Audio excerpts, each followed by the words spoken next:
up my appetite. Don't leave me here high and dry. Oh, well, I don't wanna jinx it, baby, and twist myself at the spine. Don't wanna overthink it, baby. Just twist your body and mine. Baby, you give me ice and fire. You're giving me wind and rain. You're some kind of butterfly. Baby, you give me midnight. You whip up my appetite. Don't leave me here high and dry. Oh,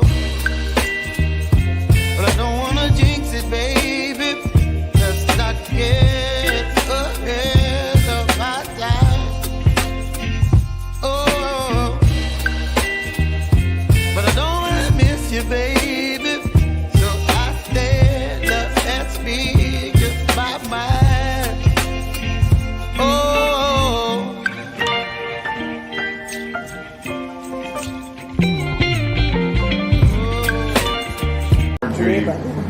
Black pastel, super orange, black pastel, cypress without the yellow belly. You see the difference between that one and this one? Mm-hmm. Look at, come here, I want to see it. Look at that. She's like, let me go over So here. that's without the yellow belly. That's without the yellow belly. She was. Big difference. Yep. Pretty, isn't it? Was you amazing taking care of all these snakes? By myself. By yourself? Yes? It will be a little bit some hard work, but a little bit easy. Because all you have to do is put them somewhere in the new bin, and then you just need to watch them, clean their poop, and then just grab them and put them back in. It's so simple. Okay.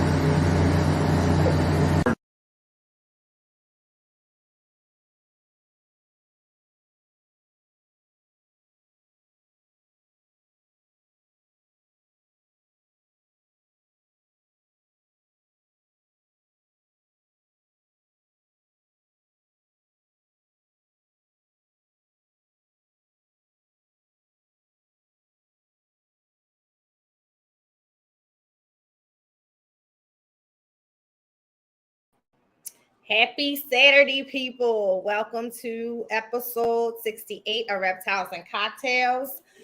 Today is going to be a fun episode. I know it's a shift from what the original episode was going to be. And actually, the weather is starting to pan out to be better than it was at first. And so me and Michael still might make it out, if not today, tomorrow. We'll just do a special episode of the community outing. It's something that we did a couple years ago, right in the height of COVID. And it was an amazing experience. And it was a good experience because at the time I took not only, give me a sound check too, guys. If everybody can give me a thumbs up, make sure you can hear me okay.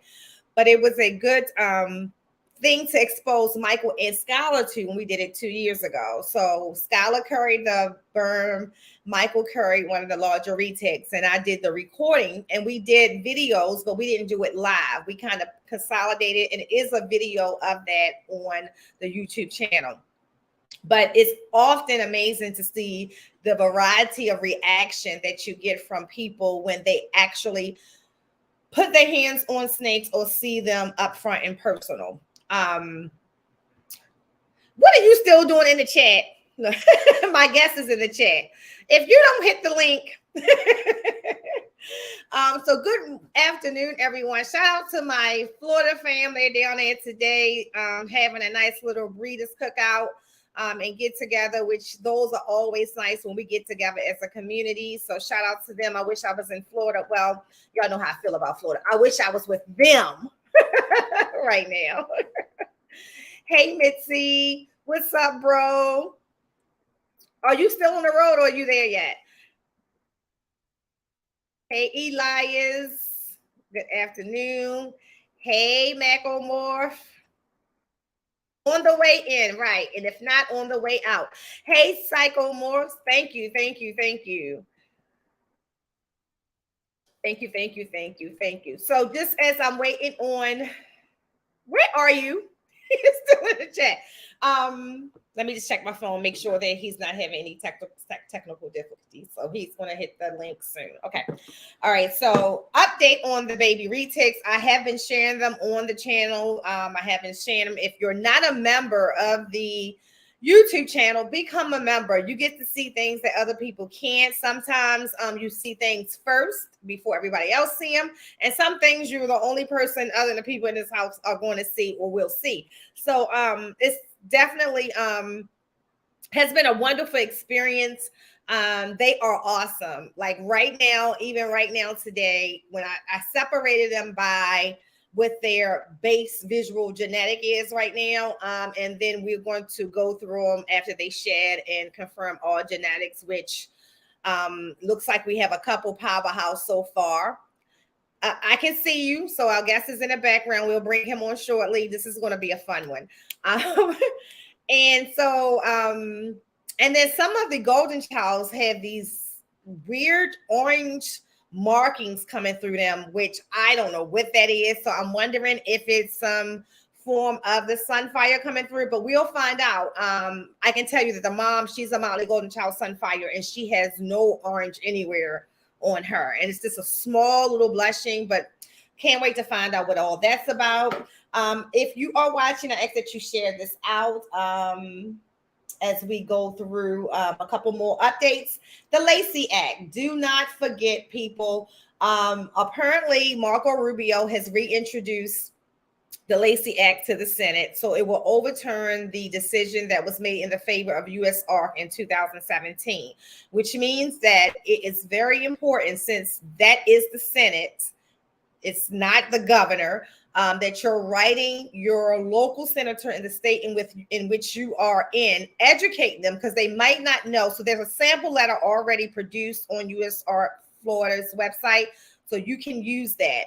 I encourage you to do so. Write your senator, make sure that they're informed, because when they come to having to vote on it, if they don't know what in the world someone's talking about, they're just going to go with their colleague and vote yes to pass the law.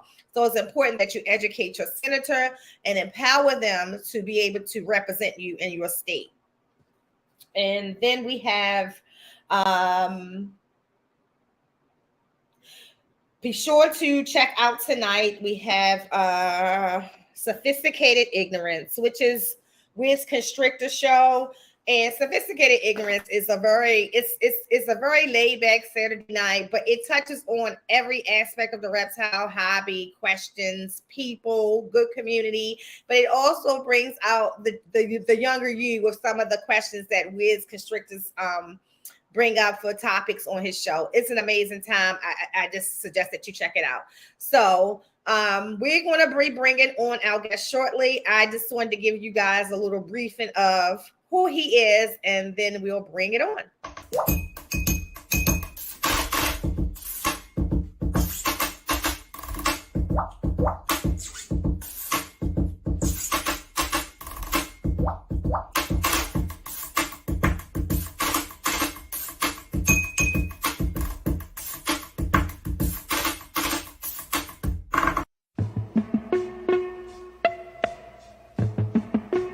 I can't stand the rain against my window,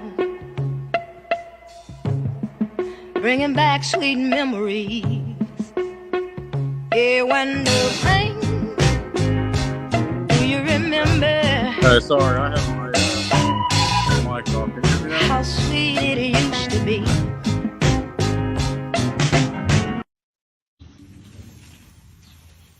Oh, okay.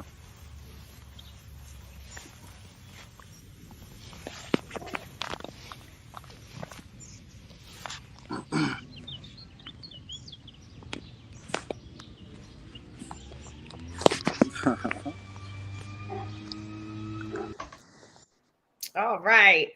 All right. So introduce yourself to the people. Let's start there. Hey, how's it going, everybody? I'm Brandon, Blue Guap Exotic on social media. I'm a lineman, nerd, reptile keeper, hobbyist, future breeder. Um,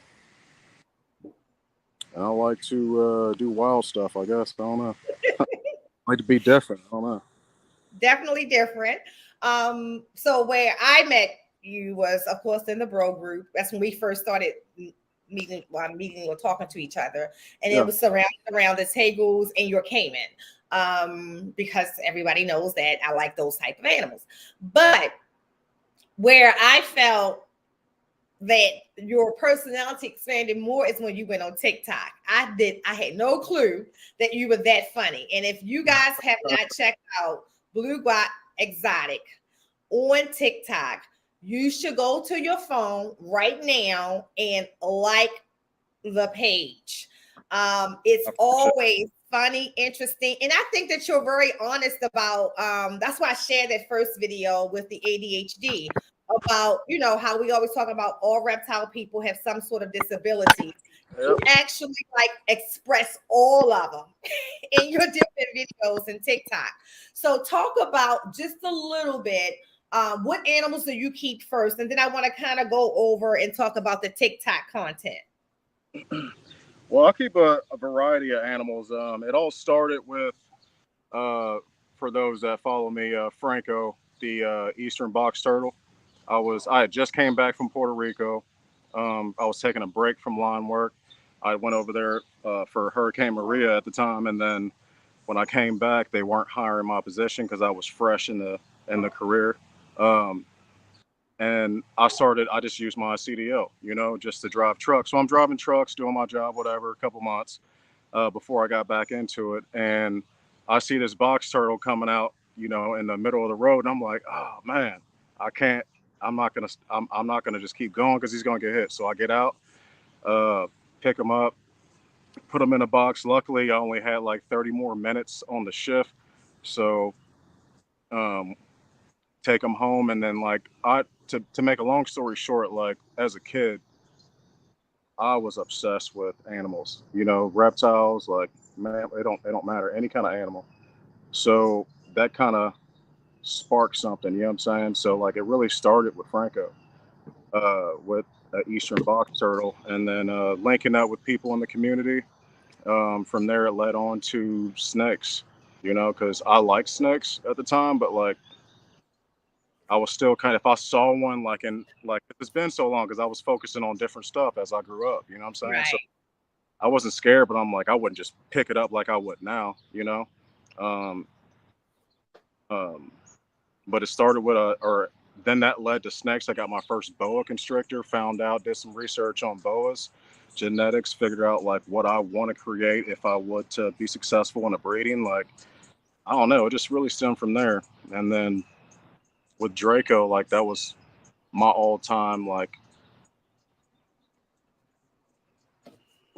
dream animal. You know what I'm saying? Like I remember because you put everything into him when you got him. Oh yeah, I remember when I was a kid, me and my mom went to the Cincinnati Zoo, and we'd watch everything. We go to everything, but like in the reptile house, it was just like a different energy. You know what I'm saying? I would, after looking at all the other reptiles, like there was a dwarf caiman exhibit in the middle of the reptile house, and I would just stare at it. Like my mom would have to like drag me on, like, all right, we got to go. Let's go see something else. You know what I'm saying? Right. And I told my mom, like, I'm gonna have one of those one day.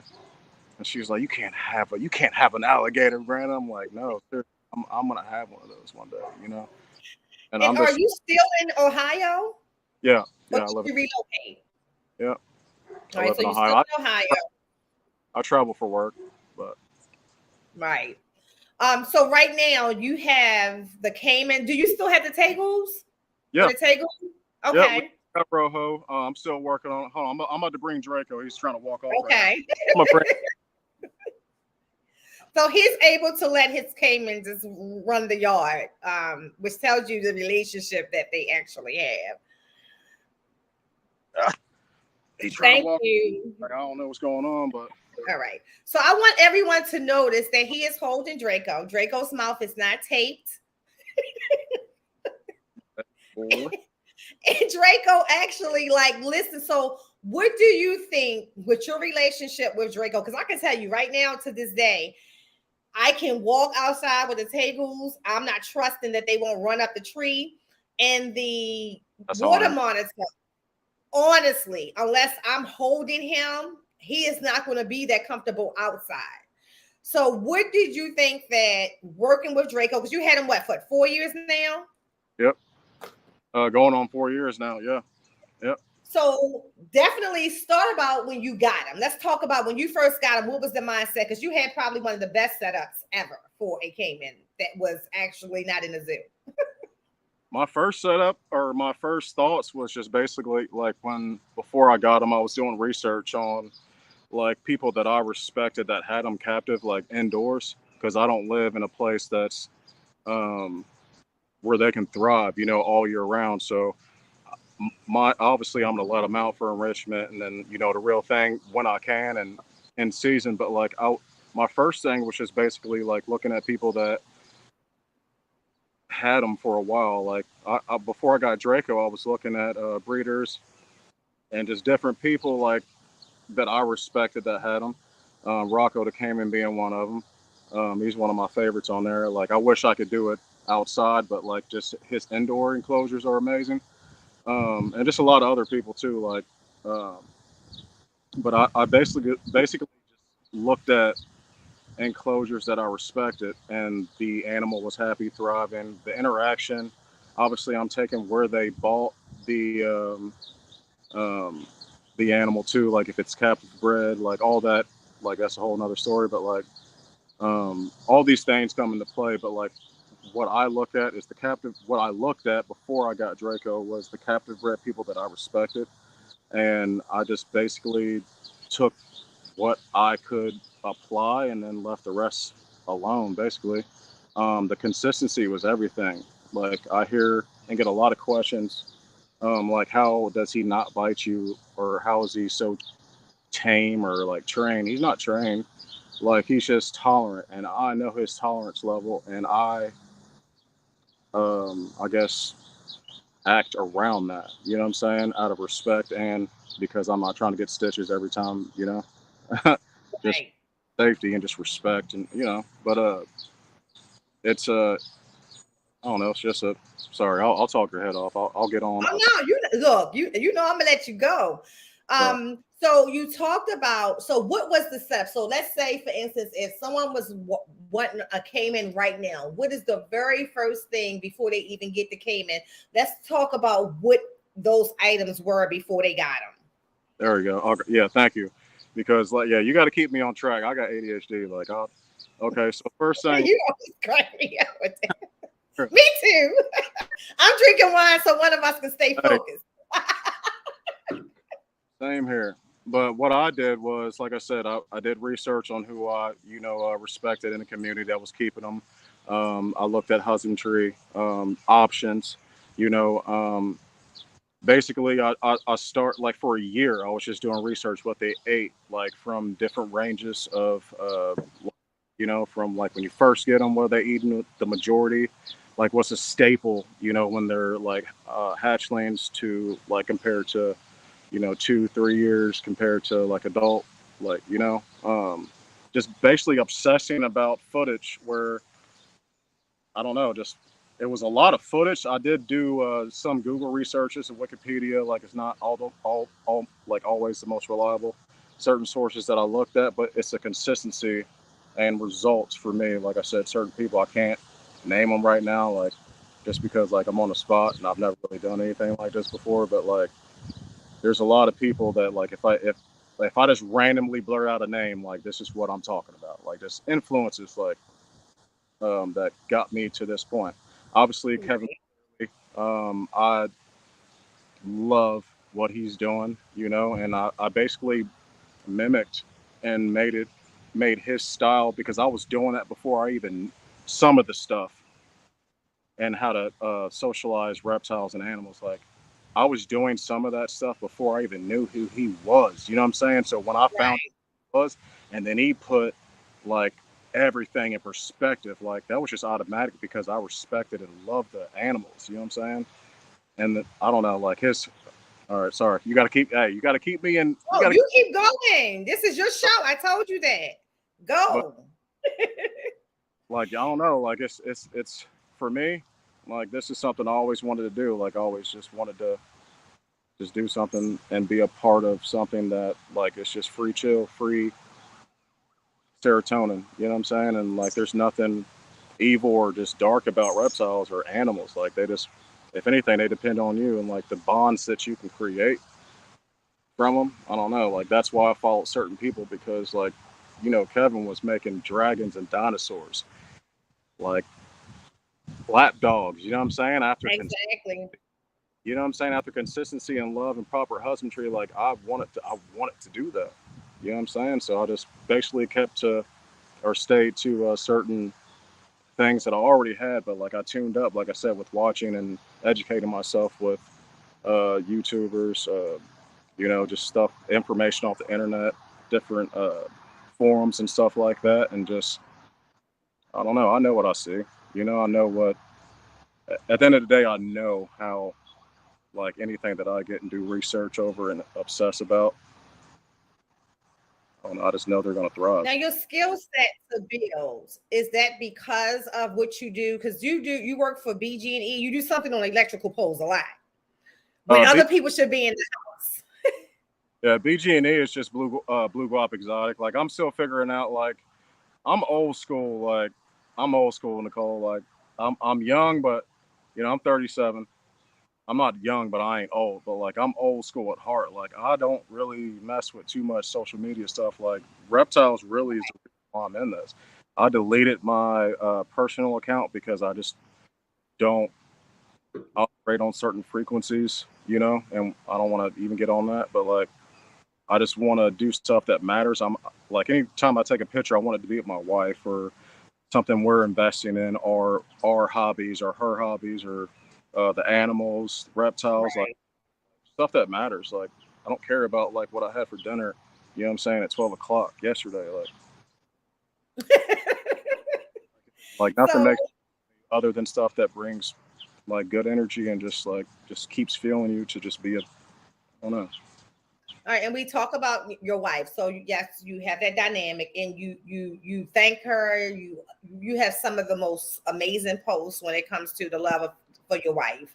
Now, when it comes to the animals, is that just your thing, or does she help with them too? Like, is that a part of her thing, her hobby?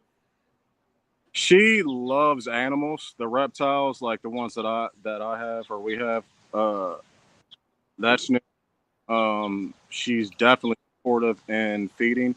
Like, if I go on storms and I'm gone for a few weeks or a month or whatever, like she's in there like spot cleaning. Does she like it? 100%? No, but she'll do it just because like of what she's seen and just the consistency of how I interact, how I stop the feeding process or like the feeding response. She's seen that multiple times. Like, I've gotten bitten on purpose, you know what I'm saying, just to show her, you know, like what happens, you know, if you just reach in there or you're just trying to clean up or whatever, what happens? You got to stop that feeding response first. They have to know that, you know, there's nothing in the air, even if it is something in the air, like how you're interacting with them, like over, they're kind of like, you know, like reptiles are kind of like robots if you understand their frequency. Like, you can interrupt stuff or manipulate Absolutely. certain like immediate responses by doing certain things, or the consistency of doing certain things, like when certain things are happening. If you know, or if I know exactly what you mean. I tell people all the time when they ask, like, one of the most frustrating things, because the only thing I can relate to when it comes to the condition of an animal in relation to a caiman is my water monitor and my retics, where people, and them daggone tegus too, because they actually, my tegus have a worse food response than my Asian water monitor. yeah, I bet Tegu was just ratchet, like out of her cage like multiple times, like, Yes. man, I would have gave it to you. You act like Right. Like, you know, it's almost like we look at the camera to know where, especially the girl, where she's at first before we even go in. Because if she smells food, it's going to be on.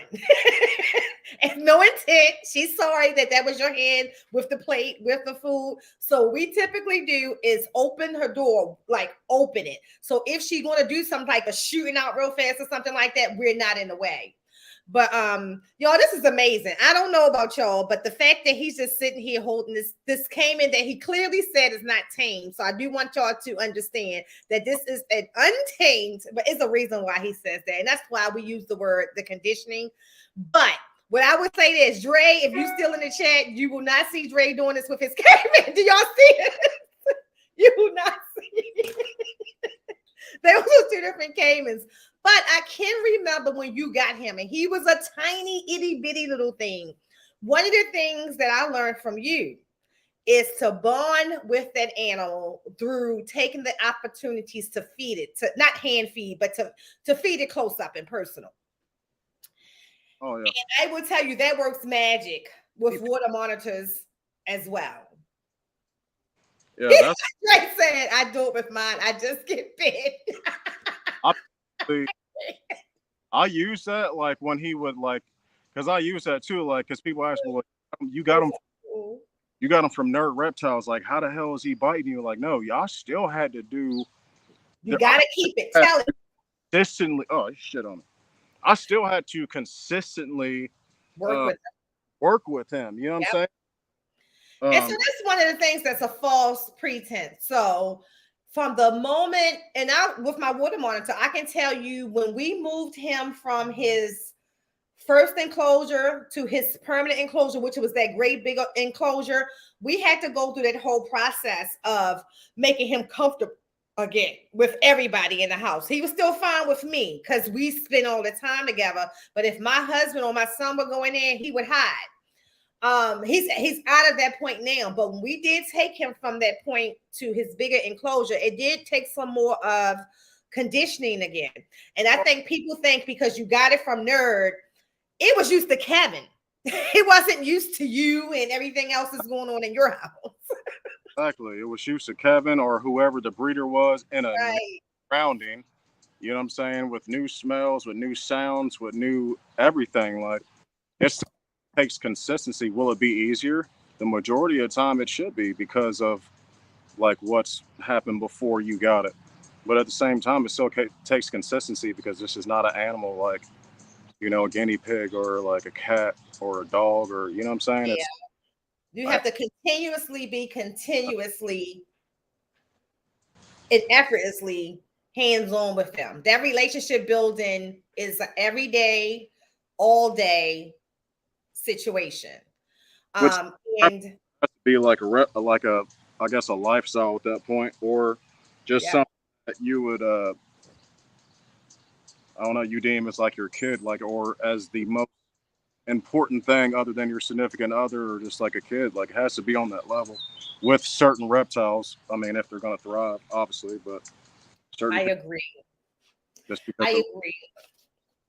Now you talked about there were certain people you looked up to. So outside of Kevin, what YouTubers, like just give me one that you think that you looked up to. I can tell you I had one on, and that was Chad. I thought his setups were pretty good with his alligators.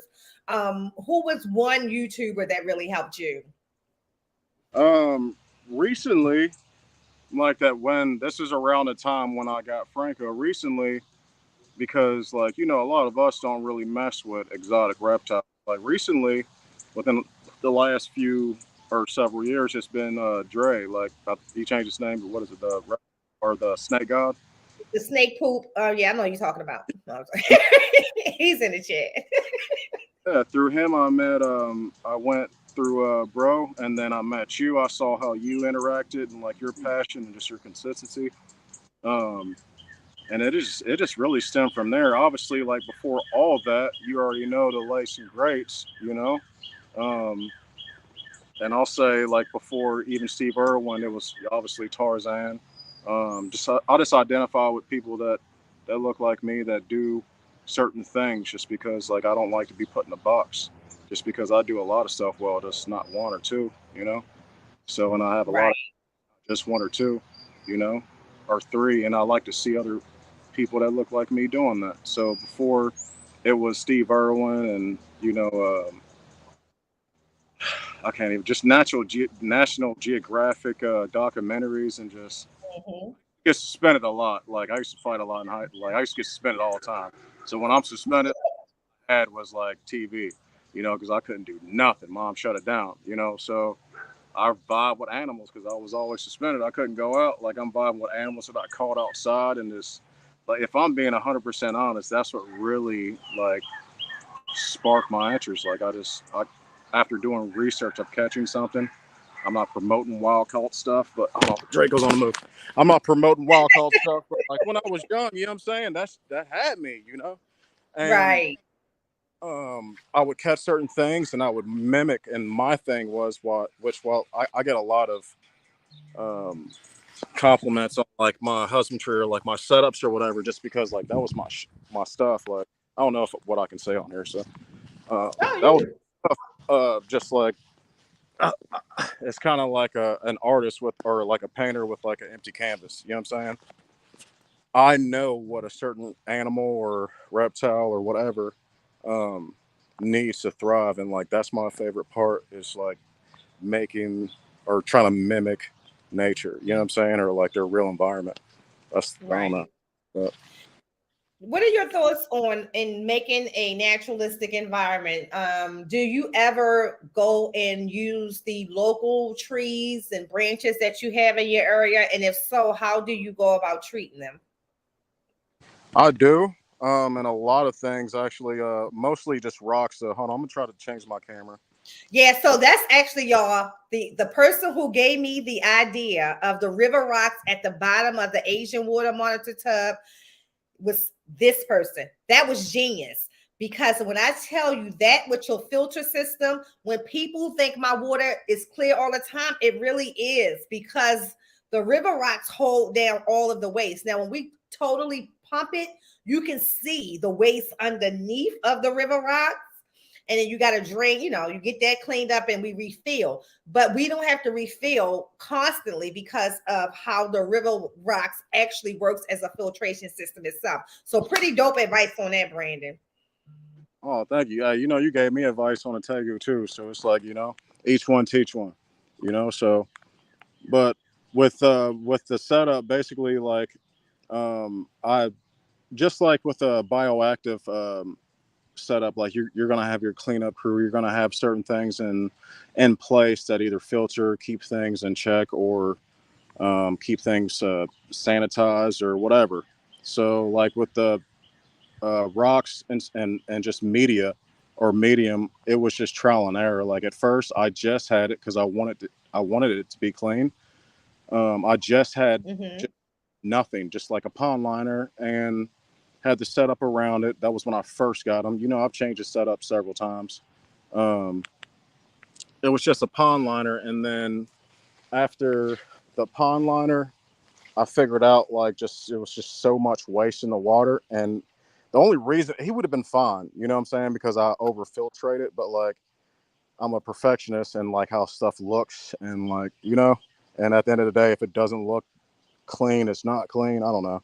So I bought another filter, and then I started trying different things. So like I just put just different media in there, and the rocks just help the just filtrate certain debris.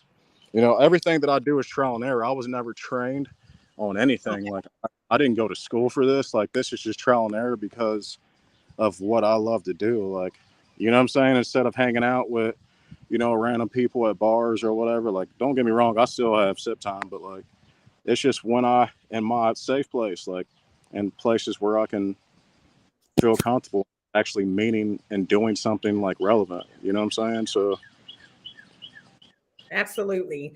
Now, would you get another Cayman? Like, you think it's possible to keep two? I'm thinking about it. It really just depends on the future of like where we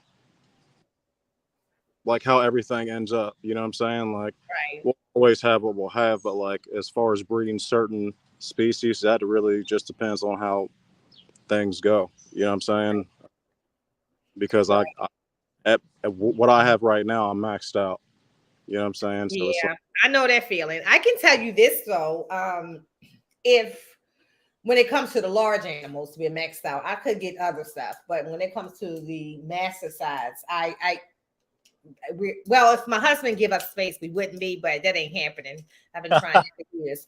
But I will say that it takes still a lot of discipline, even being maxed out. And not just maxed out in space, but maxed out in time and dedication, right? At some point, you have to be honest with yourself. You should not be spending 10 hours a day with animals. Well, let me say this. If you It should not be you cleaning 10 hours a day. Let me say that. I'm not going to say not spending 10 hours because yes, we spend 10 hours, but you shouldn't have to be cleaning 10 hours a day every day, especially when you have a family. So I think that when I hear people get burnt out, it's typically those people who just constantly buy to say that I bought. And then you're not able to safely maintain those animals and keep them alive. Exactly. And that's not fair to the animal at the end of the day. We need to make sure that we are definitely not being so obsessed to keep these animals that we don't give them the best lives that they need. So, and using that right now, I'm telling y'all, I went from, and everybody heard me say this, all retakes got to be sold, to sitting here trying to figure out ways to negotiate with my husband and let me keep at least 4 of them now. He agreed to let me keep one, so I got to determine which one it is. But there's 4 that if he nodded his head, they would not be sold. And I could make the room for them. I really could. I probably would just have to enter another dimension of the house. That it's so much space in this house that people don't use. And I just think it makes no sense if we're not using it that I can't use it for the animals. But then I'm on the same page. You know what I'm saying? All right, so we here. We here. I can see if it's like people visit all the time, and then we need those bedrooms for visitors. No, I only need a bedroom for the grandkids. We got that. Every other room we should occupy with animals. Hey, wifey has to keep me in check all the time because, like, I used to be a personal trainer back in the day. Like, we had 2 reptile rooms in the back of the house that it was like a mother-in-law suite or two. Supposed to be mother-in-law suite. My basically like weight equipment, like you know what I'm saying, was in these back rooms. And once I stopped doing that, we just use it just for personal, like, you know, fitness instead of just for work or whatever. Once I got into this reptile stuff, like I had it in a real small room in the front of the house, and then it just started growing. Now it's just 2 rooms, you know what I'm saying? I could organize a lot better, but damn, he's on the move again. I could organize a lot better, but like at the end of the day, I'm maxed out with, you know, so it's like, I don't know, that kind of pushes me to, because I know what I want to do, you know? Right. And then you have the yard space, you know. I know you talked about wanting to move at some point. Is that still part of the plan? And if so, which state would it be? To be honest, that's what I'm doing research on now, just because my dream state would probably be like, if they didn't have any kind of crazy laws, Florida. Yeah, you know? That's where we would be right now if it wasn't for the law. It's right now. Yeah, that's where my retirement place was going to be, Florida. It's too many like dark politics with that. So like, just anywhere, to be honest, I don't care about I guess temperature where I'm at. It just depends on land. As far like I want to be away from people. You know what I'm saying? Me and my wife, like, we like people, but like we like to be away from them too. Like, and then what we are planning on and investing in, like, it's gonna take space just so I can feel comfortable. You know, so it don't really matter what state. Just want to space. So we was talking recently because I love is so much I love about Maryland. I do love the different seasons, but I do love warm weather. But Maryland now, and I don't know if y'all experiencing this in Ohio, we don't have the winters we used to have. Like the last 5 years, our winters are different. I can go the entire winter without a coat. That was unheard of in Maryland. Unheard of. I've been, yeah, I don't know if that's a part of global warming or what's going on, but it's something going on. I chalk it to something going on. Definitely global warming. I can tell you, I was born and raised in Maryland, and never ever have I been able to go winters with no snow and winters without wearing a coat. In fact, not just a coat. I mean, earmuffs and gloves. Like now we can go winters without it. So I was telling my husband, I love the area where Ozzy lives. It is nice homes. I mean, crazy land, but it's still well kept. Yep. Right. I'm a person who like HOAs because I do like the whole Edward Scissorhand community look. I don't like to live places where, you know, the person next to you is not required to keep their house up and then you just sit with your little pretty house. Like I always think that's what my neighbors think about my yard. We got nice yard space, front and back. We don't have no flowers or nothing. We have a natural tree that sit up there that's really pretty. But my neighbors on my right and my left, it looks like they in Indonesia. Their yards are beautiful, beautiful. And I always mess with my husband. And one day he said, yeah, I'm going to go over there and stomp the yard. Because I always mess with him. Like, you grew up doing this. You grew up literally picking manure for your grandmother's flowers. And we don't have like one living flower in the front or the back of the yard. And I can't keep flowers. I keep animals alive. I do not know why. I tried. I did a flower bed. It grew some, died, never came back. It's a lot of energy, sis. Like, I don't think people get that. Like, especially and like you think that like we just have that water looking clear just because like for the video or for shits and gigs. Like, no, you think that they're fat and their tails is fat and thick and healthy in certain places. It's for the video. No, that's from consistency. You know what I'm saying? Like the interaction. You think that we got like that because of just the video? No. Like you get one and see what happens. And like absolutely. And it's so funny you say that because you'd be surprised at things that you hear in the background. And one of the things that the reason I did a live about a month ago, I was saying, both of them and Elias came in on it. Somebody has said that my encounters with my reticulated pythons were only on camera. Let me see her do it before the camera. So I did it. I brought them up. Come on in live. Yes, I can sit my reticulated pythons right in front of this door with these live rats, these live ASF, these thorn guinea pigs, and these rabbits, and it will not have a food response because it knows that's where I don't feed them. Showing people that. Come see it. And then people see it and they still can't believe it. Well, I can't help you. You asked me to show you. I showed you. that's at that point, like if I can't teach somebody with like, because first I'm a hothead. Like at first, if I can't like educate you with consistency or a link or one of my videos where I'm proving you wrong blatantly several times, then I can't teach you and you're just trolling. So at that point, then I'll troll and I just tell them to raise their hand before they talk to you. Dre is really good at that. See, my thing is that I'm not a good troller because I don't go from education to troll. I'm gonna go from education to just wanting to fight. So I'm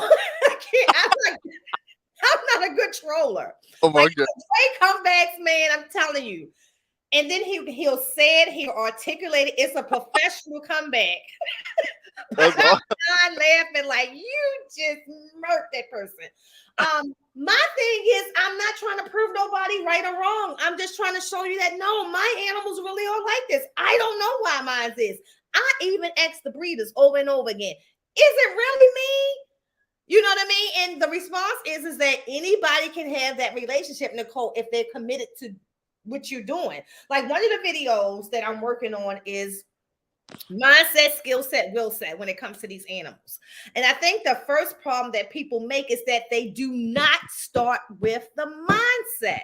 Like, so when I first got the first retaking, you remember this, I had to get over the mindset that everything that I believed that was told to me, I had to put to the side and develop my own relationship with my animals. And when I did that, it took me to a level that I would have never went if I stuck in somebody else's mindset of these animals.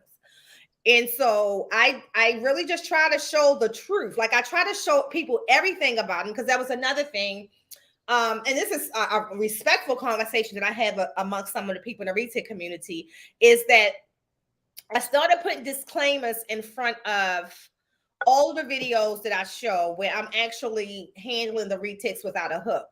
And when you come at me correctly, right, I'll listen. Like I'll hear what you got to say.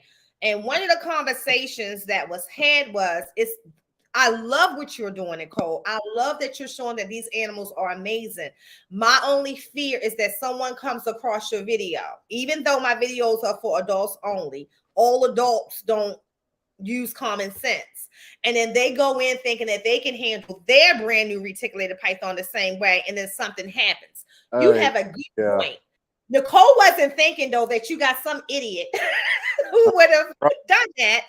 But speaking to the intelligent retic keeper that I'm talking to, that I respect, for now on, whenever I post those type of videos, I put that disclaimer out there, because what I'm not going to do is not put it out there. I want people to know you can have the same relationship. But I do feel that that was an important feedback that I received, and I started doing that. But how do you like see? That's something that I was worried about too, because thanks a lot. I have that. I'm just not a people person, right? And like, yep. I just don't care. Like, if you don't want to get educated, you would ask me a certain way and with a certain energy if you really wanted to be educated. Right. You know what I'm saying? But like, at the end of the day, like, not everybody coming to my page is wanting to troll. Like, maybe they might be inspired and see that they can do that too. And I make it look too easy. And I've been having that thought process too, but I thought it was like me being like, cause I overthink everything. How do you, how could I do that and still be me though? Like, cause I don't want to, I'm not trying to be out here like I'm a trained professional or anything like that. Like, and I'm also not that outgoing, but I'm outgoing to certain energy like yourself and people that really like genuinely like want to know or care or help or keep, you know what I'm saying, or breed or whatever, like right way. How do I come off with like, that's one thing that I don't know. I've thought that myself, because I don't want to put off I don't know, like the people that have been like texting me like, hey, you inspired me to get a Caiman, like, hey, and the questions that they're asking me for basic husbandry, and like, this is something like, I'm not going to even say what they're asking me, but like, it's like, if you would have done 5 minutes of research, you would have never came to me with that.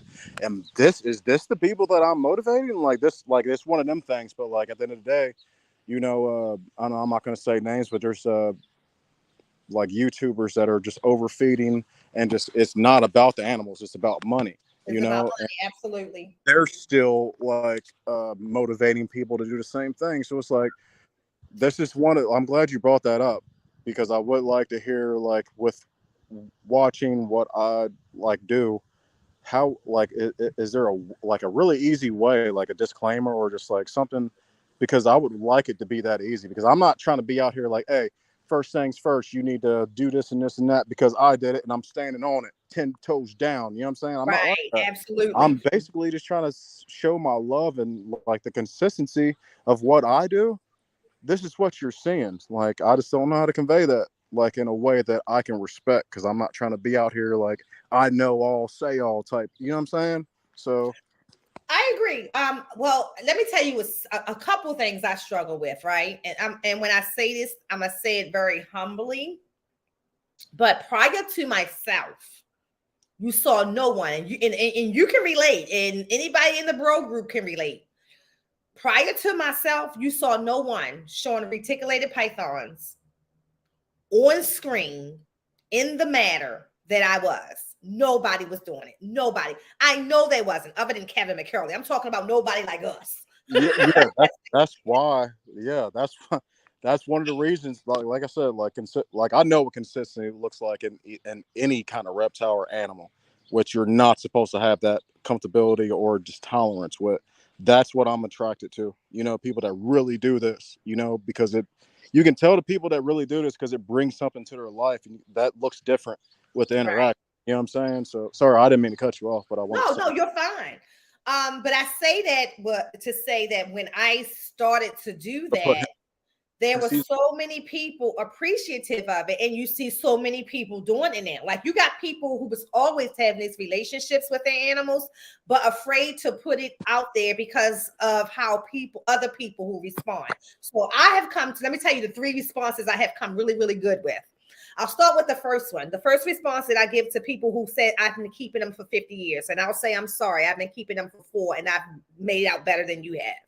I believe my mindset changed the way that I kept, and you were not capable of doing it for 50 years because you don't believe that these animals can even think to the level that I know that my animals can. That's first response.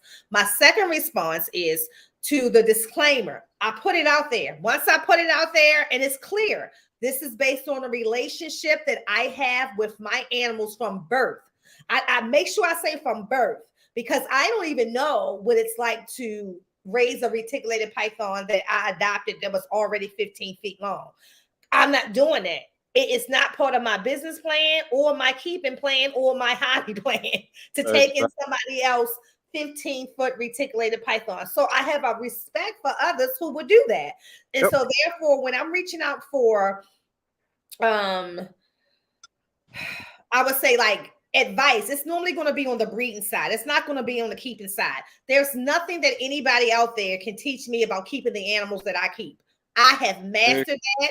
I think I do it better than anybody, and no one can take that away from me, on period. So whoever wants to carry that to wherever, there it goes. I love you. So that's on period. No one is engaging with these animals. No one gives them their whole house and yard to travel, and they come back to you.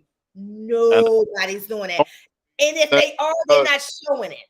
That's only being said because of the consistency of what you have done for years, and on top of years, and the consistency with the results on top of years, and why you can do certain things on camera, off camera, is not just because someone has that feeling and then just because they watch something and then I have the same motivation as they do.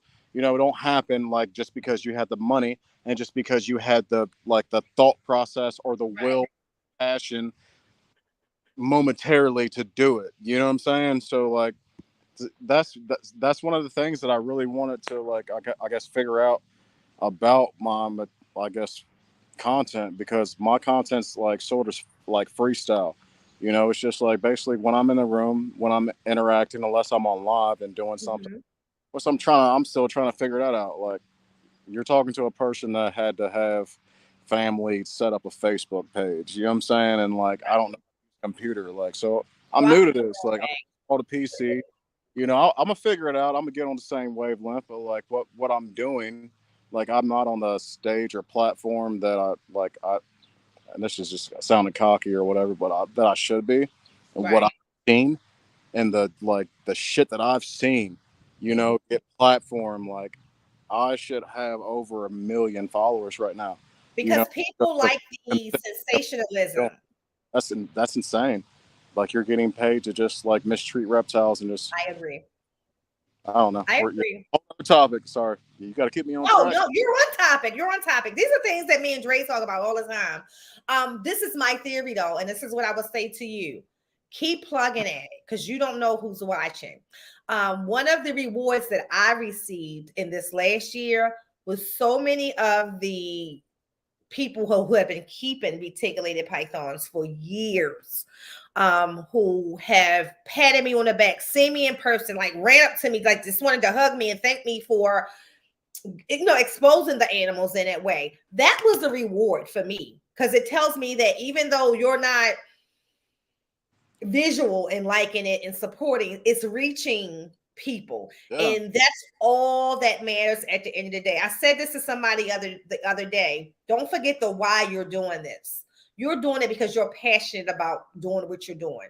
I show up for my lives, whether it's one person or 50 people. You're going to get the same energy. If you don't believe me, go watch the ones that has those different variances. You're going to get the same energy from me. It's not about who my audience is. And I'm not going to do certain things to create a greater audience. It's not my deal. I don't want to be dealt in somebody else's misery and making that the topic of my podcast.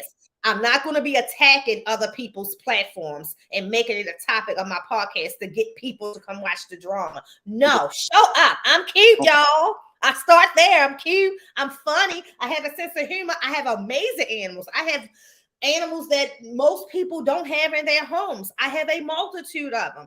I am officially a reticulated python breeder. I'm officially a ball python breeder. Like, I'm doing so much over here that people should put eyes on what I'm doing if they want to know how to do it in a great way. I'm doing it on another level. Are there other people? Yes, I watch those people. I learn from those people. I still support those people. Anybody knows, like, I don't care what you want to say bad about Nerda, Kevin, and McCarroll. You got to come correct with me if you're going to have a conversation about the man, right? Hey, Like, I don't care what you got to say. Just come correct. If you're going to have the conversation, I go hard for the people that, you know, I go hard for. But even with him, when he met me, his mind was blown. And that's where the bond came. So I say with people, stay true to who you are. Everybody has a platform, and that's who they are. But stay true to who you are. The people will come. The following will come. I never thought I would finally see the day that I was monetized. I am. And now having that platform, I never forget the people who helped me get along that way. You know, like, I'll even reach back to people who've been on the show before to come back on and let's, you know, re-talk about something that we may have talked about then that we might want to update now. There were so many people in the bro group, you know, even though I'm not a part of the group anymore. There's so many people that I built solid relationships with that helped me get to where I am now. Forget the group, you know, just the relationships that I had with those people. I would love to see, and one of the things I love seeing in the reticulated python community is the community becoming more open to new ways of keeping. That is probably one of the best wins.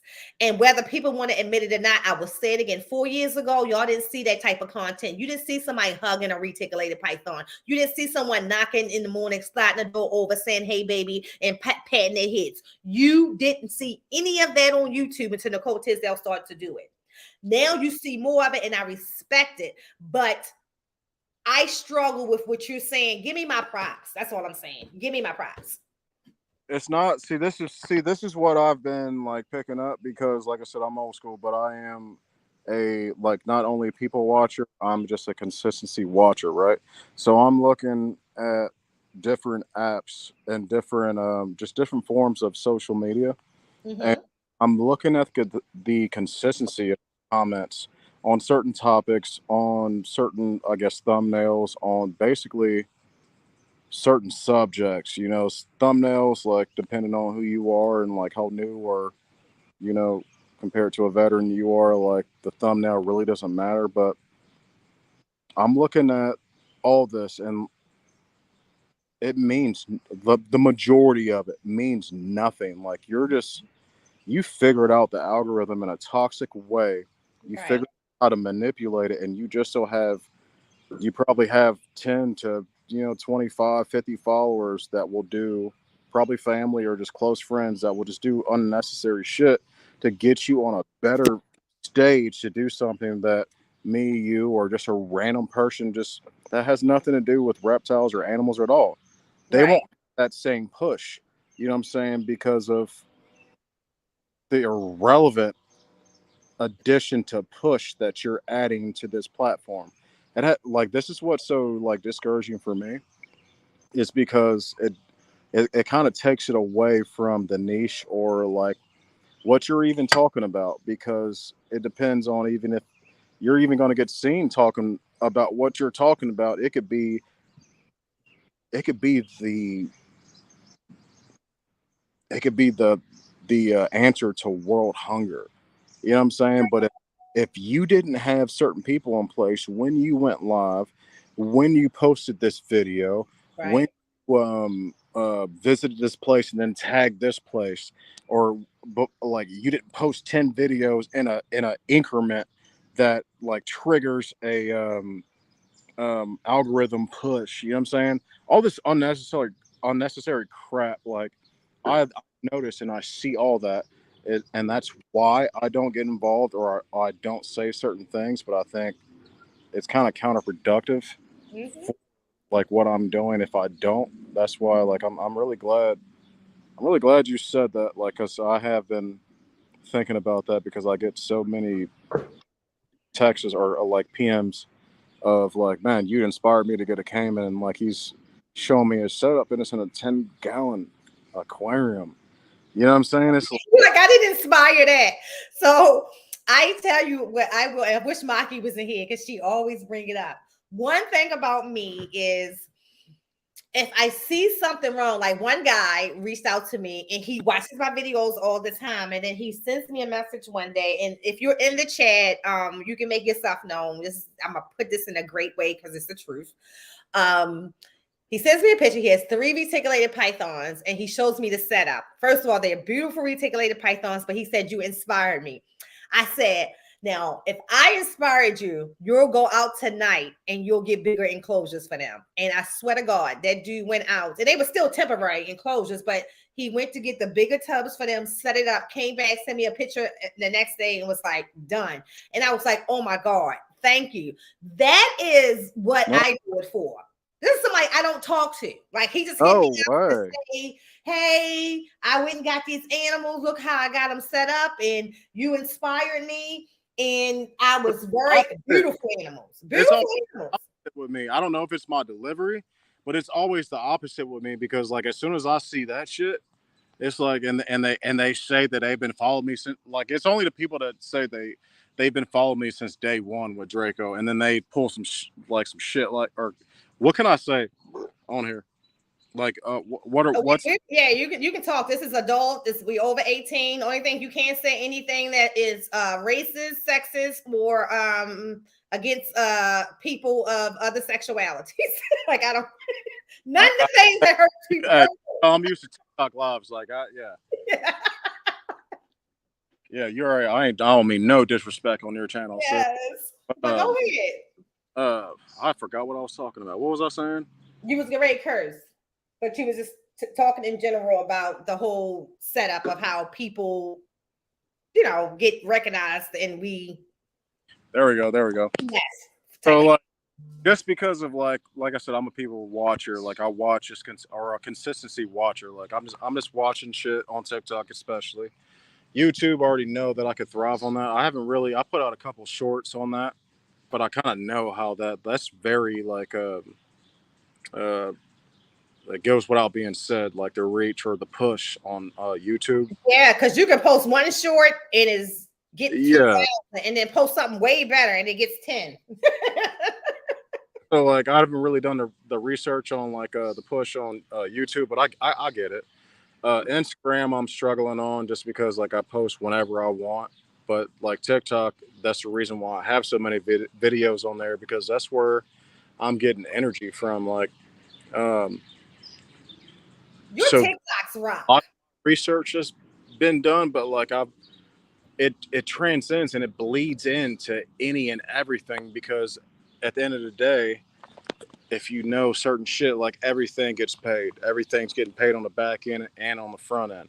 You know what I'm saying? So I'm looking at certain people that are booming on certain apps, but they got the same followers as me as a beginning content creator on certain apps. And it's like, I'm seeing what they're doing. Like their focus is on certain apps, step one.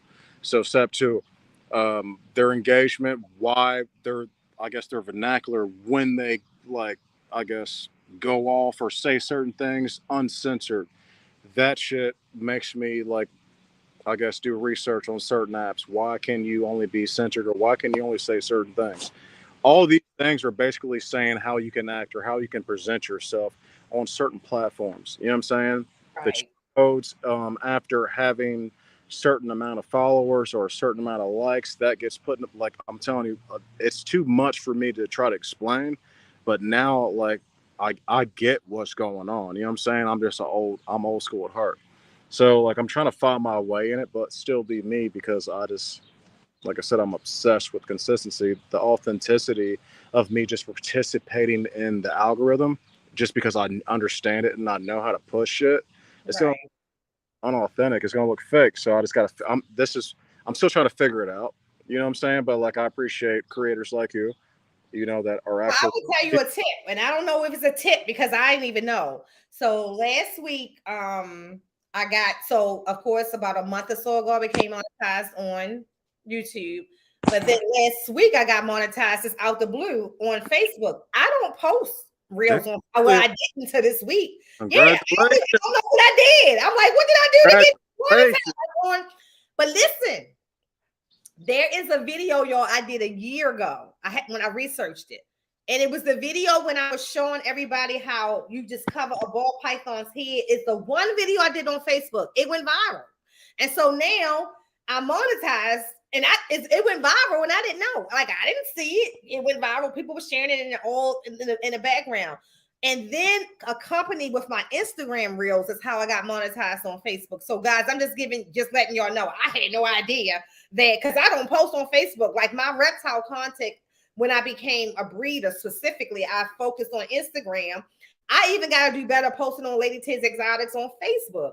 But I'm monetized on Facebook now. So now y'all see me posting more reels on Facebook as well for that reason. But it's crazy. Sean said consistency is definitely a must in this social media game. So Sean does really, really well. As he should. Comments and stuff, like I don't even know how to use it. So I don't know, like it depends on what you're on. I can only see it because of I know like sometimes on my phone I can't, so you should be able to see it on the side. It's just say comments, but I'm not sure or maybe if you flip your phone this way, if you can see it. But to Sean's point, yep. Actually that's cool. To Sean's point, I think one of the things is for me, Sean, I'm just going to Dre has been pushing me to TikTok forever. Forever. One of the best videos I ever posted on TikTok is the one that I did for shout out to Redline, for the I Just Want to Rock video that I did for Redline shipping. It's doing really, really good on TikTok. Dre told me to go live on TikTok. Everybody tells me to go live on TikTok. This is my issue with TikTok. I'm 49 years old. Goes back to my patience. Like the communication is the younger generation on TikTok. And I don't think I have the patience to be professional with that generation. So I'm trying to avoid it. If I could be a person who can go on there and just not respond, it would be easier. So I think what I'm going to do is just go on there, go live, and not look at any of the comments until after I'm done. Hey, that's what I got. So I can maintain my professionalism. But I am going to try to do, because what I like about TikTok is TikTok has a sense of humor that I think that other platforms don't. I do like that. Will said those 60% off are their first shipments ever, or use them over and over. For two shipments.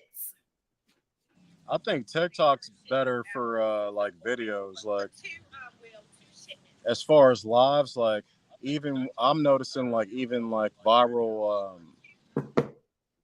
reptile or animal keepers, like they're experiencing stuff of like being banned and stuff like that, and all they're doing is just feeding the reptiles. Like I think TikTok's one of them pusher apps, like where you can funnel all your apps.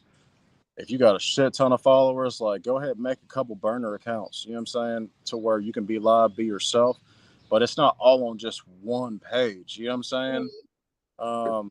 Their filtering process is trash, you know what I'm saying, because the people that I see getting banned and flagged, I've watched, because I'm nosy, sis, I've watched like the bait TikTok in these boxes sometimes, you know what I'm saying?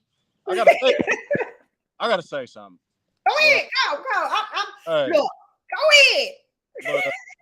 I've been banned on a couple times, like just wilding out. But like I've been banned on my TikTok account, or same TikTok account, but like me being in these boxes debating, and then me just showing frozen thawed animals being fed to well-kept animals, reptiles or amphibians, whatever. I'm getting the same flags for like, and it does, and like I'll dispute it, and then it'll still stick. So like their filtering process is trash. Like that's one of the things I was talking about. Like nothing makes sense until you figure out the algorithm, and I'm figuring out the people that figure out the algorithm, how they do shit around working out after figuring out the algorithm to a certain extent. Those are the people that I mess with, because I've been looking at the same things, and I love your choice of avenue, especially yours, sis, because the not wanting to be in the center of drama, because you know that fuels views, follows, likes, Exactly. and you are still relevant like that. I don't want no parts of it. I don't have Right? to be. I'm telling you that right now. Like, that's what I'm trying to do, but I'm trying to figure out my avenue on it. You know what I'm saying? So Right. Well, I can tell you this. It's part of knowing yourself, right? So it's no different from, and this is what I said, it's no different from when I worked for somebody else 8 hours a day. For 8 hours a day, I had to control my damn mouth and my temper. So I've learned to manage my own business. I got to do that too. And just because I'm having fun with it, I have to keep in mind that it's still a business. You know, I still want, like, I find it funny, like watching some of Dre's. People will show up who clearly indicated that they don't like his content, but you still showing up.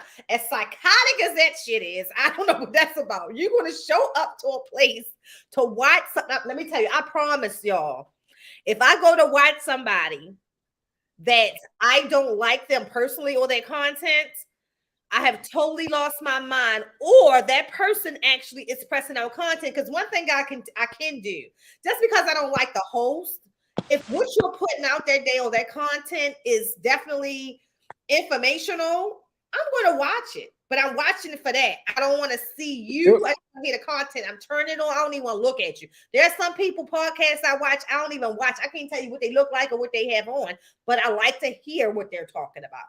yep. So it's just knowing your way to deal in this realm, because the social media thing is hard for me, especially with like anybody who was on my personal Facebook page. Y'all notice I used to cuss people out on my personal Facebook page on a daily basis. I had to stop doing that because that ties into my business. Yeah. So did he knock it over? So I think for me, you treating my business like I protected my old company's business for a very long time. I know what I can and what I shouldn't do. What I don't care about though is when I'm being my authentic self and someone still doesn't like it. Then you're not my people. Yep.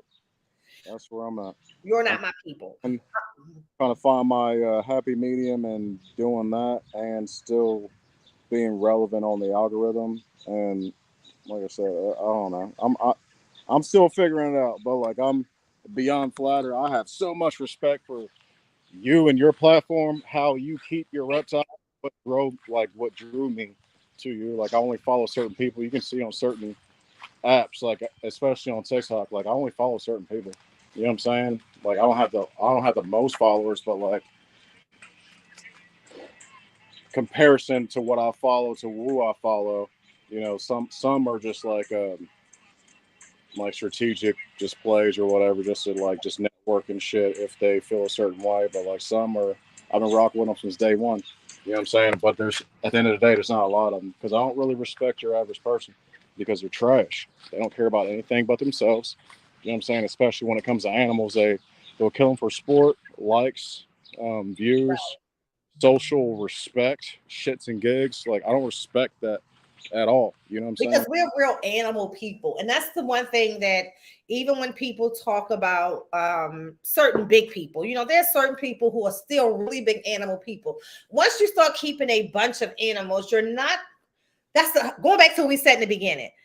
You can't keep more animals than you can physically take care of. Yep. You can't.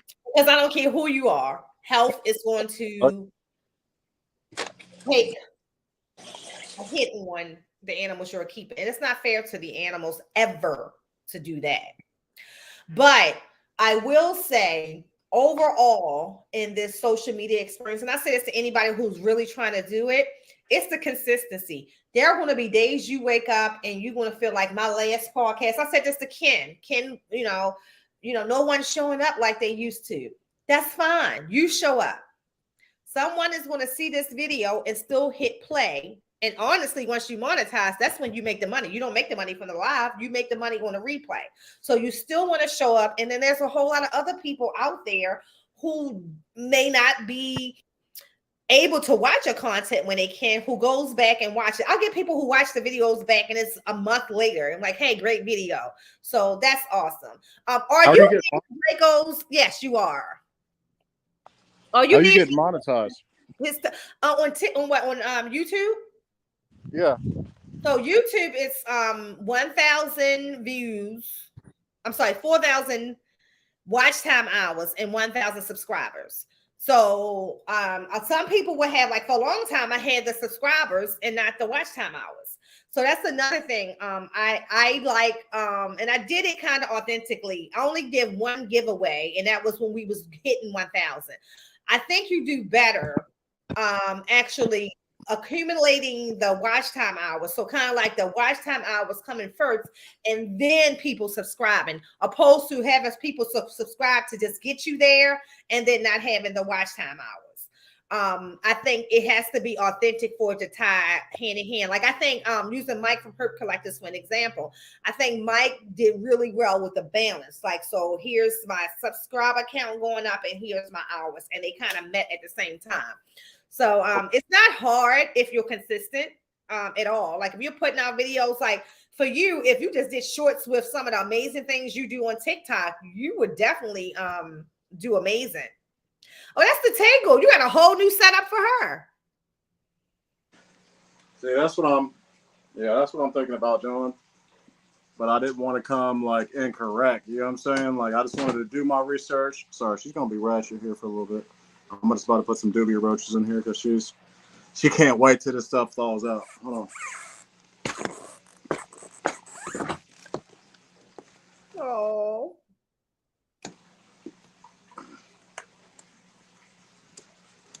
One thing about the Tegu too, they gonna eat. They gonna eat.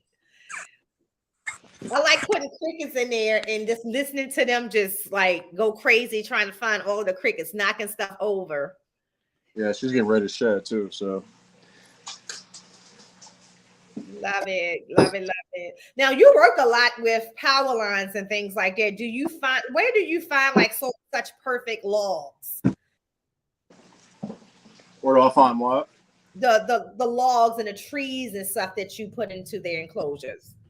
A lot of the stuff I find, like you said, like just on Storm. When I'm on Storm, I'll find like certain driftwood, certain like rocks especially. I'm obsessed with rocks. Like I don't know why.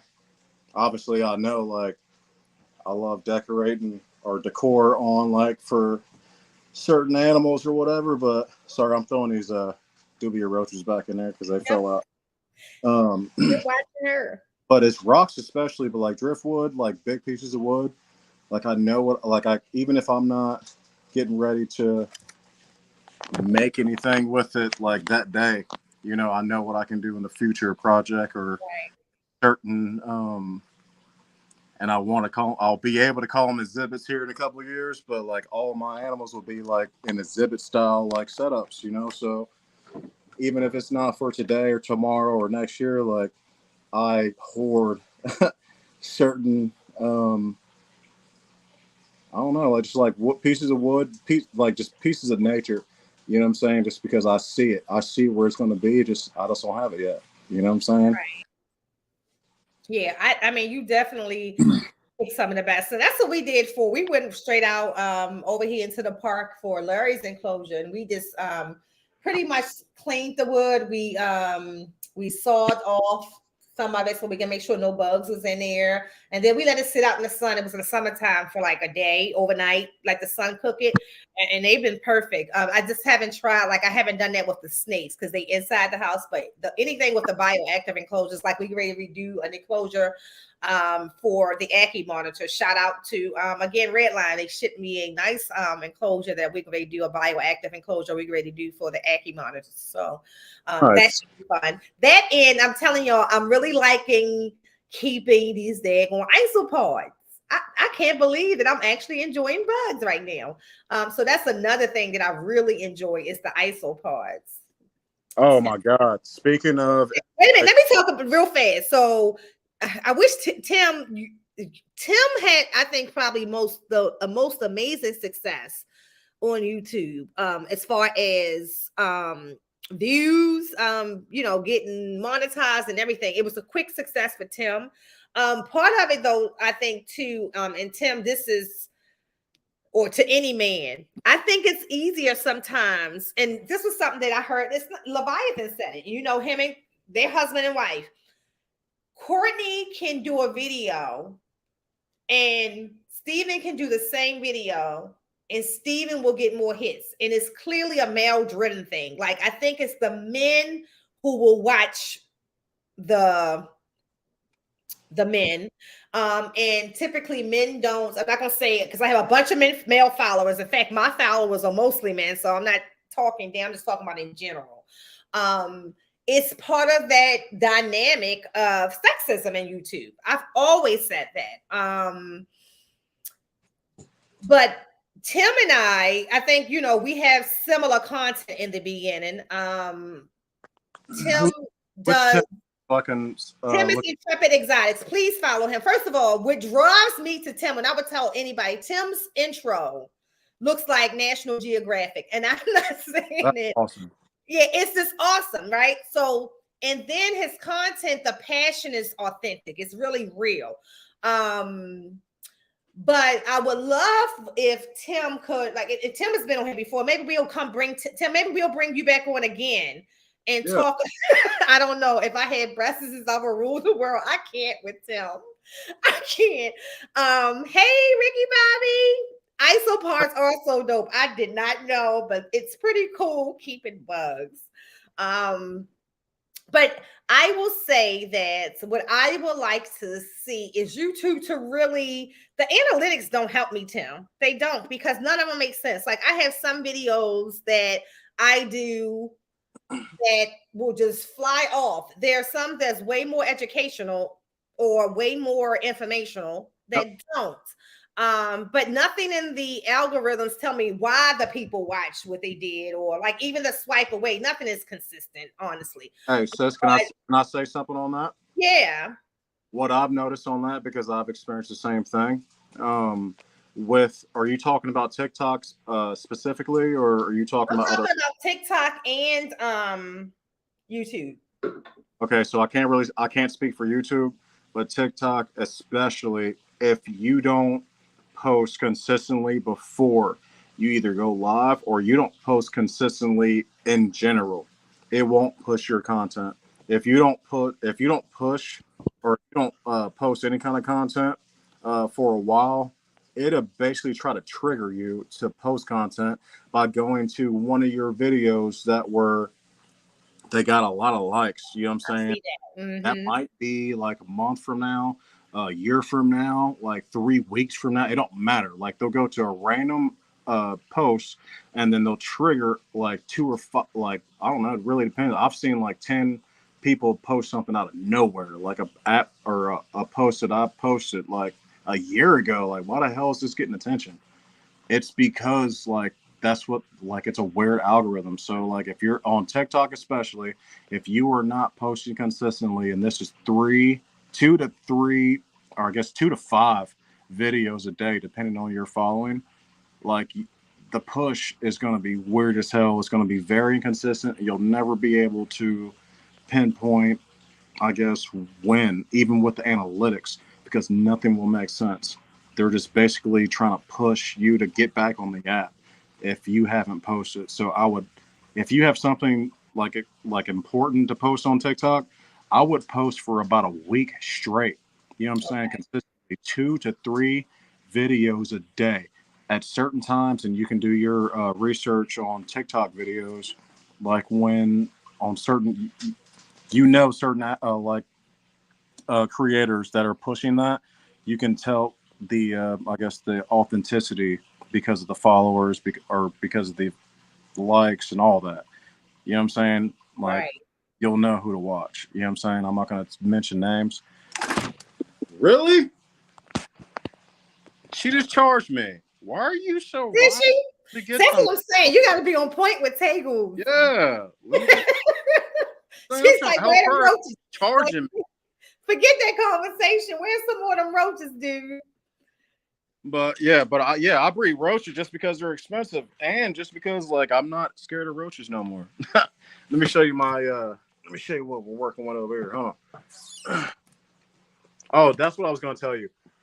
For whatever, because I have so many, I have too many. Whatever kind of promotion or whatever, and you want to give them out, sis, you have a supply. You know what I'm saying? What I don't know what you would give them out for, but okay, I have everybody got lizards. I have too many. I have a shit ton of lizards, but I don't have that many that dubia roaches are this big of a staple. Like I have so many dubias that like I don't. Jesus, you got some big ones. Until I figure out how to sell them like locally and not worry about I don't know political stuff. Like I want to give them away to people that I respect, people that know people that they can give them away for a price or some kind of whatever. Like we're talking hundreds, Nicole. So that's just for just mutual respect. Definitely.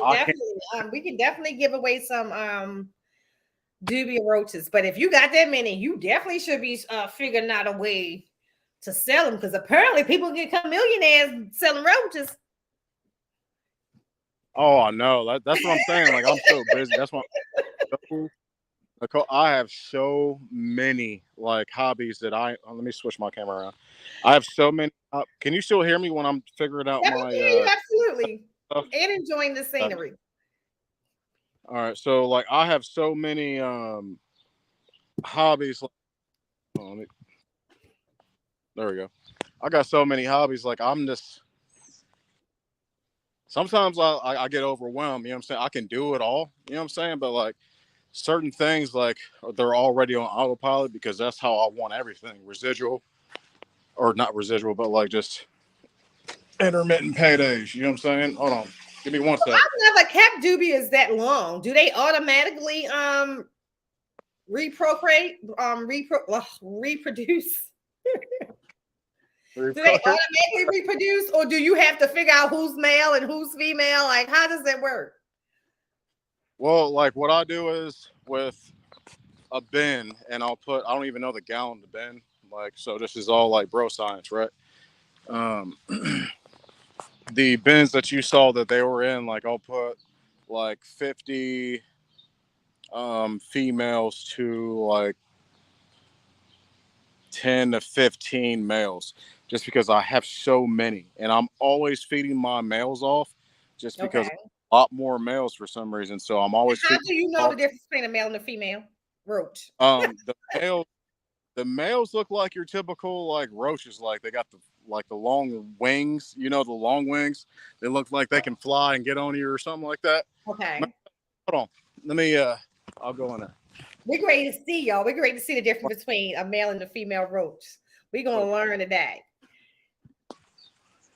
And then you can basically tell too, like.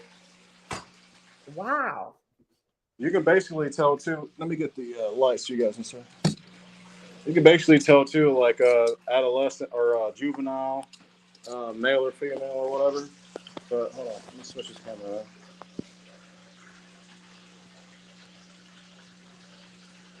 Anyone breed real mealworms? No, I just bought those just because I don't have animals that really need those. Like, the only thing I really buy every time love mealworms, superworms. They love superworms. I used to breed those when I first started, but none of my animals like really eat them like that. Like, I mean, they'll eat them, but like this is more like sustainable. So, this is a adult female dubia roach. You can tell by the short wings, and you see how dark she is. Like this is a breeding. Sorry, I'm trying to figure out this camera. Can you see that? Yeah. That thing look like a cicada. It's so big. But you see her short wings, like. So I'm gonna bring in a male. Okay. And this they're really fast. Oh, let me get one.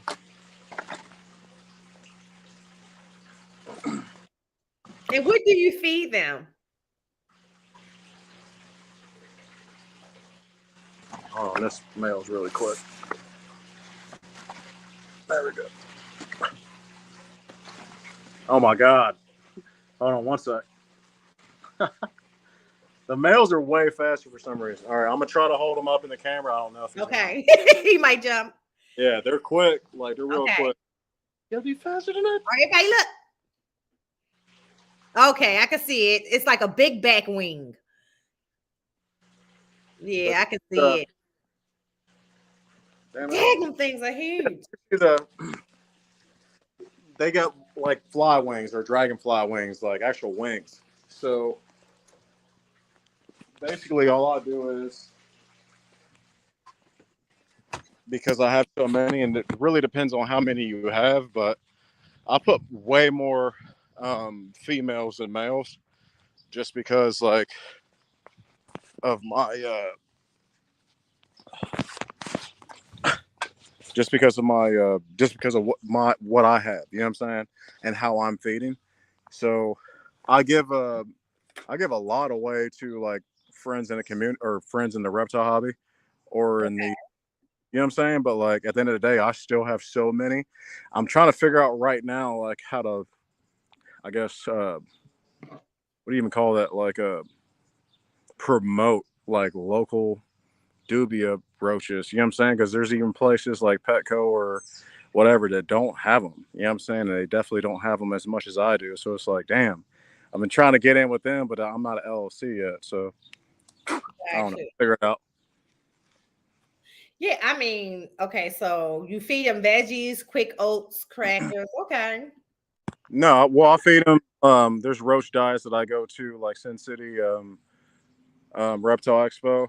Like I always stock up on just roach diet, which is just like a powdered form, just nutrient like efficient, you know, powder, you know, that they just condense everything that they need, and I just wet that and give it to them in like a paste.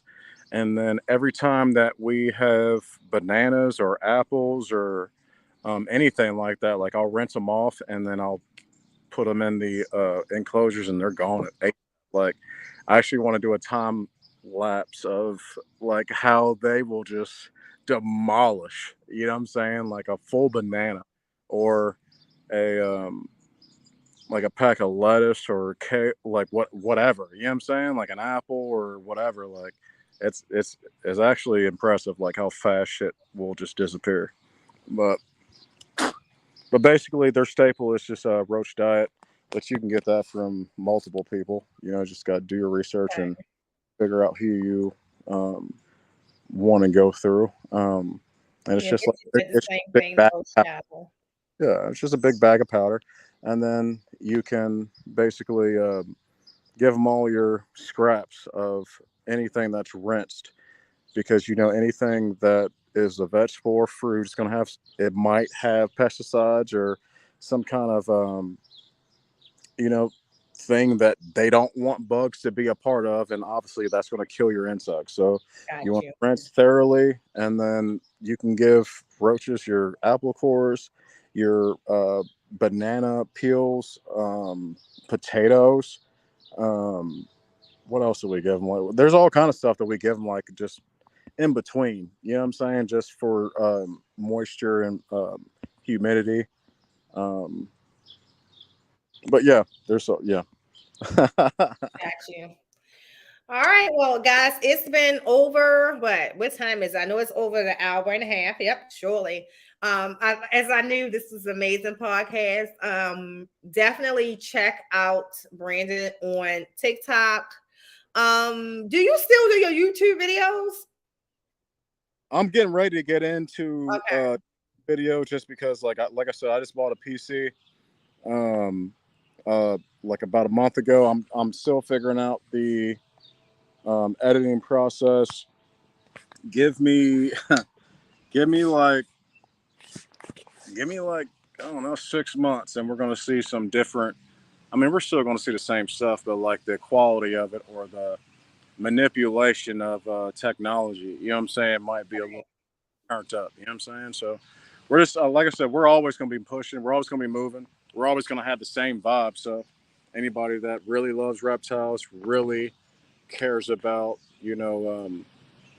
husbandry and the well-being of like any animal, reptile, mammal, it don't matter. Like tune into certain people. Obviously you got two right here. Yep, absolutely. I absolutely enjoyed this podcast, and I'm sure you guys have too. Again, the TikTok videos to me show a whole different side of your personality as well. So I think that's the fun part. Kind of like people when they saw me dance. Like, I didn't know you like to dance. That's my life. I was a professional dancer. That's my life. Y'all lucky my husband don't turn me loose and really go on. Like, I could take you around the world and dancing. But I will say that that's part of what I love about the reptile community also. We all have these strange nuances to our personalities, but when we get in whatever that element we are in and we are comfortable, you get a whole different part of us, because most of us don't like people. That's just the reality. And what I mean by don't like people, not saying you don't like them, but if you have a choice between animals and people, you're going to pick animals all day. And that's just the reality of it. Intrepid exact Adobe Suite is, you know what, I started off with Adobe Suite. I'm gonna try it again. I'm using LumaFusion now, and because I learned LumaFusion, I'm scared to try something else. Thank you, Don D. But yes, I do. I think Keisha uses Adobe Suite too. Yeah, any insect food will pretty much work for them. Got it. Oh yeah. Hey, sis, I appreciate you even thinking about me. Yeah, absolutely. I look, we've been going back and forth. Oh, wait a minute. So let me tell you, but I tell everybody. If you want to get in contact with me, Instagram and Facebook Messenger, if we're Facebook friends, but Instagram or anything else. Brandon, I'm horrible with checking my phone messages. So ever since I retired, because I have to answer my phone all the time, my phone is like so not a part of my life anymore. Like my mom have to message me to tell me she's getting ready to call me. I'm that bad with my phone. Hey, I told my wife today, like, hey, she's got the luxury. Her and her husband have basically just been doing this shit like consistently. Now she has the option to, like, throw the phone away, and I do, and she's pushing it. Like, babe, look her up. I think she followed you today, and I don't like. But now I'm gonna start pushing like certain, I don't know, just certain vibes of this shit, because it needs to be like pushed instead of, the automatic bullshit. So, but yeah, I'll let you go. But like I'm just gonna say right now, I'm flattered. Obviously, I got all the respect for you, sis. Like I'm just glad you wanted me on your platform. That's same. And we gotta do it again. I'm done. And as you continue to grow and we continue to grow together, we just got to do it again. I mean, everybody, some amazing people. Sean, just amazing what he's doing, like just so many of us 4 years ago are just so differently, doing things so differently from where we are now today. Even now, looking into this area where I'm sitting, I was watching a video of mine just 3 years ago and how different this whole level of my house is. Like, this whole room had a dining room table in it. The walls were still white, all of that. I'm like, when did I do all this? Real keep the level of elevation, sis. Hey, telling you, like, hey, you and Dre are like one of my big time inspirations. Like, I love y'all for real. Anything that I can support, anything I do to just push it, like I'm there. Like, I push real ones. I love y'all.